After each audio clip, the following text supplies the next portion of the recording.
दौलत राम रमाल्टा ने बात उठाई थी उस समय कि यहाँ जिला बनना चाहिए, लेकिन चाटुकारों ने उस समय जो उत्तरकाशी को जो है मुख्यालय चुना और यमुना घाटी को वंचित कर दिया है। आज भी जो है उसी का परिणाम भोग रहे हैं कि ये जिला नहीं बन पा रहा है। जब भी समय समय पर आवाज उठती है तो उस समय जो है राजनीतिक वाले जो है चाटुकारिता करते हैं और इस क्षेत्र को वंचित कर देते हैं। कोटद्वार, डीडीहाट, यमुनोत्री और रानीखेत ये वो नाम हैं जो अधूरे जिले हैं। ये जिले खाली राजनीतिक मंचों तक बनते दिखे हैं। लगभग 11 वर्षों से इन जिलों को बनाने की बात की जा रही है, लेकिन अभी तक ये जिले बस जुबानी जिले ही बनकर रहे हैं। इस सिलसिले में उत्तरकाशी के यमुना घाटी के लोग नए जिले की मांग कर रहे हैं।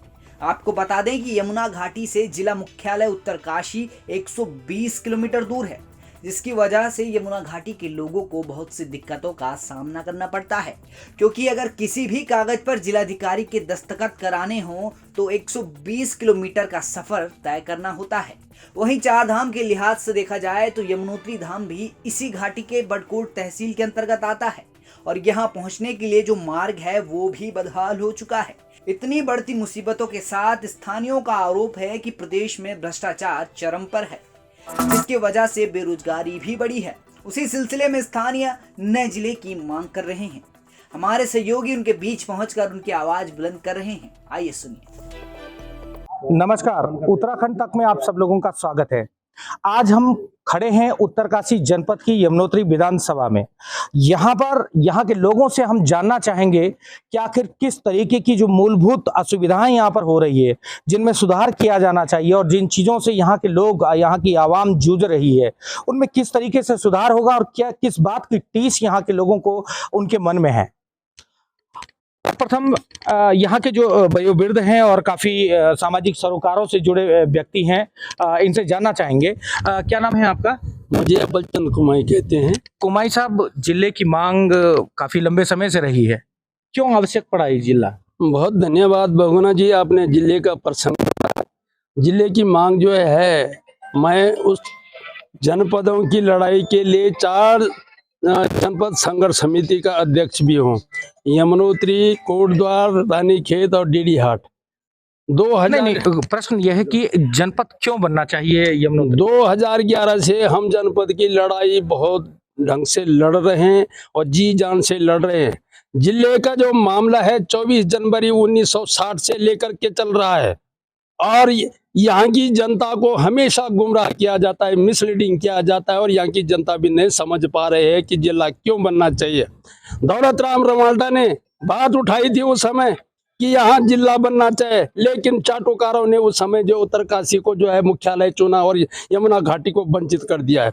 आज भी जो है उसी का परिणाम भोग रहे हैं कि ये जिला नहीं बन पा रहा है। जब भी समय समय पर आवाज उठती है तो उस समय जो है राजनीतिक वाले जो है चाटुकारिता करते हैं और इस क्षेत्र को वंचित कर देते हैं। और जिले के विकास के लिए जिला क्यों बनना चाहिए, यहाँ की भौगोलिक स्थिति, सामाजिक दृष्टि, सांस्कृतिक दृष्टि, आकार की दृष्टि से और जो है प्रशासनिक जो इकाई होती है उनको छोटा बनना बहुत जरूरी है।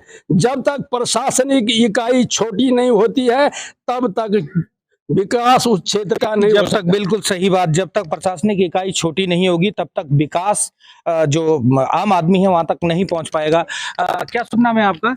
महावीर कुमार माही। महावीर जी, क्यों आवश्यक है जिला, क्यों लगता है आपको? क्योंकि मैं समझता हूं कि भौगोलिक दृष्टि से जो हमारा जनपद है बहुत बड़ा है, उसको मद्देनजर रखते हुए यहाँ पर जिला इसलिए भी आवश्यक है क्योंकि आप लोग जानते हैं कि यमुना घाटी में जो हमारे उत्तरकाशी जिले के जिलाधिकारी महोदय मुश्किल से एक दिन भी यहाँ पर उनके दर्शन नहीं हो पाते हैं। और जब रवाई घाटी में एक कितना बड़ा महोत्सव का भी आयोजन किया गया था कुछ दिन ही पहले, तो जिलाधिकारी महोदय तक यहाँ पर उपस्थित नहीं थे। माननीय मुख्यमंत्री जी ने आना था, उनका कार्यक्रम क्यों रद्द किया गया? इसलिए अगर यहाँ पर यमुनोत्री जनपद बन जाता है तो यहाँ की जो छोटी मोटी तमाम समस्याएं हैं, जन समस्याएं। अच्छा, बिल्कुल समझ गए। यहाँ से ना आपका जिला मुख्यालय कितना किलोमीटर दूर होगा? जिला मुख्यालय कम से कम 120 किलोमीटर के आसपास है। लगभग जैसे कि आपने सुना 120 किलोमीटर दूर है और जिला मुख्यालय से संबंधित जो आला अधिकारी हैं यदि दस्तखत करवाने वहां जाना हो तो एक आम आदमी की पहुंच वहां तक नहीं हो पाती। अनावश्यक पैसे का भी खर्च होता है, तो रहने की भी व्यवस्था स्वयं से उस गरीब को करनी पड़ेगी एक सिर्फ एक सिग्नेचर कराने के लिए। अन्य समस्याओं पर भी चर्चा करते हैं। एक आप हैं, आप कहाँ से हैं? मैं पाली से हूँ सर, हरदीप जी। सिंह राणा मेरा नाम है। जी राणा जी, चारधाम यात्रा से जुड़ा हुआ ये इलाका है, क्या कहेंगे? सर जिला होना बहुत जरूरी है। जिले के बिना जो है इस क्षेत्र की समस्या बिल्कुल ठप है, और इसलिए है कि कोई भी कार्यालय जिले के जो है उत्तरकाशी में है। और यहाँ पे सबसे पहले तो मैं यात्रा संबंधी में कहना चाहूँगा, जैसे हमारे घोड़े खच्चर वाले पूरी सुविधा ये देते हैं यात्रियों को, तो उनको जो है अभी डेढ़ लाख के 1 लाख के घोड़े खच्चर मरे बेचारों, किसी की किलिम की व्यवस्था नहीं हुई है। और वो लोग जो हैं जाने से मजबूर हैं, किसी को ऑफिस मालूम नहीं है, किसी को जाना नहीं है, किसी को कागजी कार्रवाई के बारे में कोई मालूम नहीं है। इसलिए मैं चाहता हूँ कि जिला होना चाहिए। हमारे कुमाया जी पिछले बारों जो है 1 महीने तक भूख हड़ताल किए, हम पे बैठे उनके साथ हड़ताल पे, लेकिन कुछ नहीं हुआ। जिला होना बहुत जरूरी है सर। कुल मिलाकर के केंद्र बिंदु जिले की मांग। अच्छा, आप युवा हैं और सामाजिक सरोकारों से भी जुड़े हैं, क्या नाम है आपका? घनश्याम नौटियाल। घनश्याम जी, क्या समस्या आपको लगती है आपके क्षेत्र में जो सबसे ज्यादा जेन्युइन है और जिस पे सुधार किया जाना चाहिए? अस्पतालों की व्यवस्था नहीं है, स्कूलों की समस्याएं हैं और सुलभ शौचालयों की तो बिल्कुल, जैसा यहाँ पे बाहर से यात्री आता है तो किसी भी उसमें जो है यहाँ सुलभ शौचालय नहीं है, यात्रियों को परेशानियाँ होती हैं। और पैदल मार्ग यमुनोत्री वाला, उसमें भी काफ़ी समस्याएं हैं। और कुल मिलाकर के असुविधा का साइड इफेक्ट देखने को मिलता है। उसमें सुविधाएं होनी चाहिए और सुधार भी होना चाहिए। आप युवा हैं और बेरोजगार भी हैं और साथ में जो है बढ़ चढ़ करके आपने हिस्सा लिया है, जैसे कि आपने देखा है, क्या कहेंगे आप बेरोजगारी को लेकर?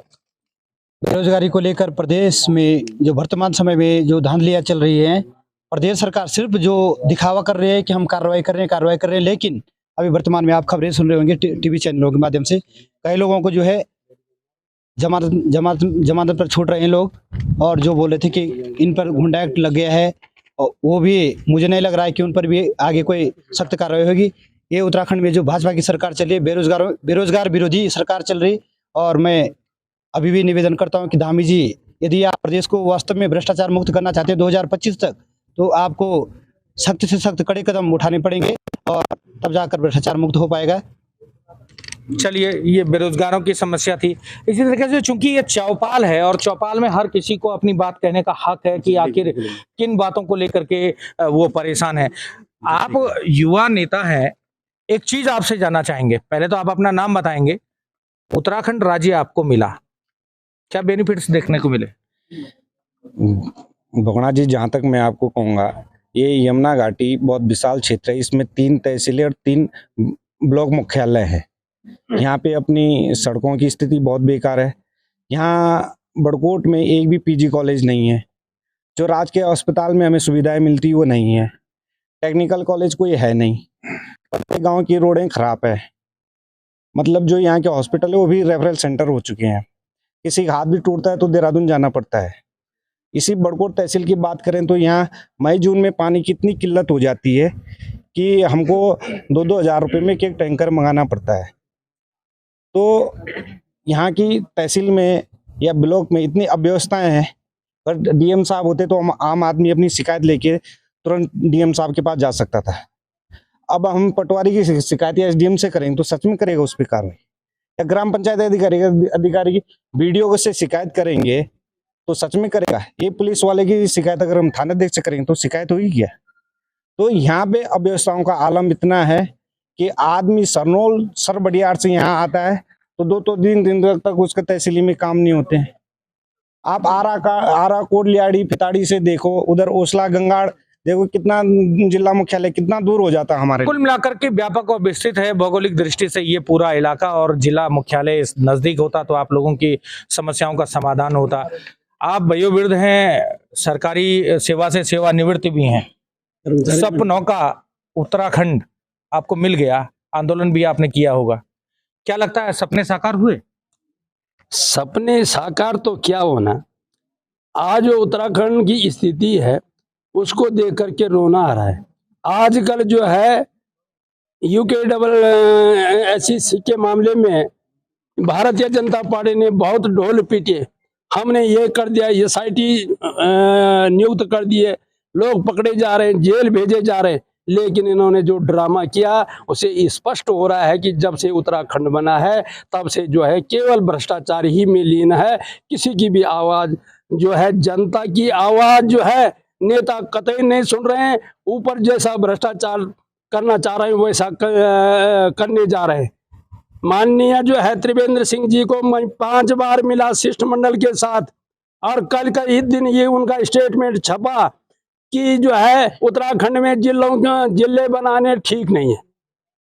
तो ऐसे नेता को शर्म आनी चाहिए। और ये तो जो है भ्रष्टाचार का जो है मुख्य है, उत्तराखंड में त्रिवेंद्र सिंह ने ही भ्रष्टाचार करवाया सबसे ज्यादा, और सबसे ज्यादा जो है इन्हीं के कार्यकाल में जो है ये लोग जो है बेरोजगार भी हो गए, और अब जो है धर्म मिला करके जो सपने आपके थे वो साकार होते हुए नहीं दिखे। खत्म। आप युवा हैं, अब युवा से भी जानकारी बहुत जरूरी है जुटानी। क्या समस्या आपके क्षेत्र में ज्यादा दिखती है? बहुत बहुत शुक्रिया आपका। और आज तक के माध्यम से मैं अभी नगर पालिका परिषद बड़कोट के इस तहसील परिसर में खड़ा हूँ। यहाँ की तमाम जनता को बार बार, यहाँ के आम लोगों को बार बार जिन मूलभूत असुविधाओं से लड़ना पड़ता है, रोना पड़ता है, मैं इस चैनल के माध्यम से यहाँ के शासन प्रशासन को पुनः बार बार पहले भी हमने अवगत कराया, लेकिन पुनः अवगत करवाना चाहते हैं।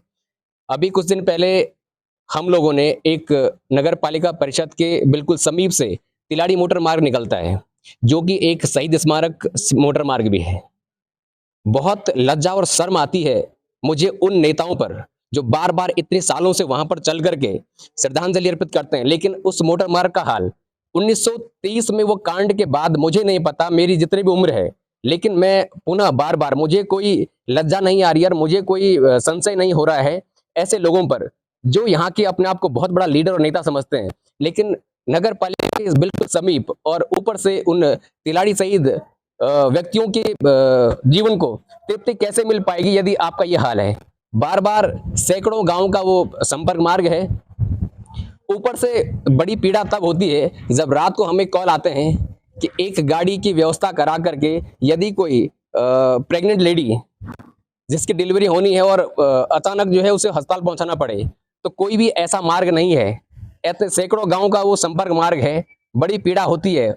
उस समय बड़ा रोष हम प्रकट करते हैं प्रशासन के सामने, लेकिन आज तक भी इस बात को किसी ने अमल में नहीं लाया है। बिल्कुल, कुल मिलाकर के जो सड़क मार्ग की दुर्दशा है वो भी यहाँ देखते ही बनती है, और यहाँ के जो स्थानीय लोग हैं वो खासे आहत हैं इन बातों को लेकर के।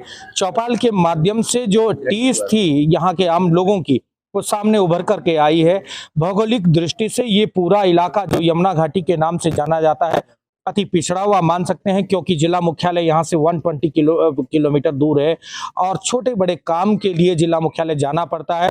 जो सक्षम है वो पहुंचते हैं, जो अक्षम है वो नहीं पहुंच पाते और अपनी भावनाओं को अपमान महसूस करके रह जाते हैं। इसलिए आवश्यक जरूर होगा कि जो मूलभूत सुविधाएं हैं उन पर सरकार और प्रशासन अपना ध्यान केंद्रित करे। उत्तराखंड तक, उत्तरकाशी।